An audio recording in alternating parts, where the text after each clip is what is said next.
check this out. We just got this new tool. It is to help us color match when we do paint jobs, and it also goes part of our mixing room. This will scan the color on a car and give us the best match that it can. So after we scan our car, we come over here to the computer and click Rapid Match. Now this will automatically load to the computer, and the very first one was the last car that we worked on. It's a red color. We know it's a non-metallic, so it's just a solid color. We'll click that and search, and this will give me all the options, that whether it's a single stage, base coat, clear coat, and it'll help give me the mixture ratios for them all. So for example, we'll just go with the JE, which will be a single stage color, and we will click this top one, and then we will go inside our mixing room and mix it up.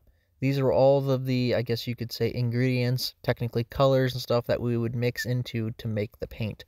We also are able to select how much paint we want to make. So for touch-up, we're just going to go with a couple fluid ounces. When we select the color that we want, it'll prompt us to this screen, which we mix our paint due to weight. I already have a mixing container sitting on the scale inside of the mixing room. Go into our mixing room. We already have something on our scale.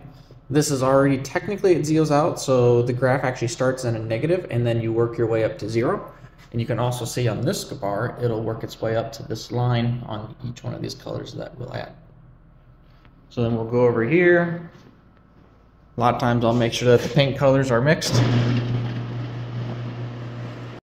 This is all supplied by PPG, so there's tons of colors, all sorts of flake types, and there's also all sorts of different types of quality finish that you want in it too, so for your bases, or even touch up.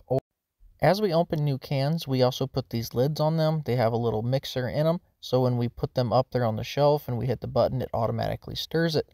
And also, it allows us to pour easier. Since we have to pour down to the gram, they have a nice little trigger on it, so we can just pour paint directly into the cup very precisely. You can also watch the scale go from negative to 0, or you can even watch the bar graph as it gets closer and closer to where the maximum amount of paint is needed. If you overspill or overpour, it does allow you to reformulate or recalculate the formula to try and get the right mixture. When we're done with the first color, we'll just go ahead and click next, and that takes us to the second color, and we'll do this for every single color until it's done. Our final mix is J93, and we will get it all the way here to the end, and this will be our mix up after we stir it.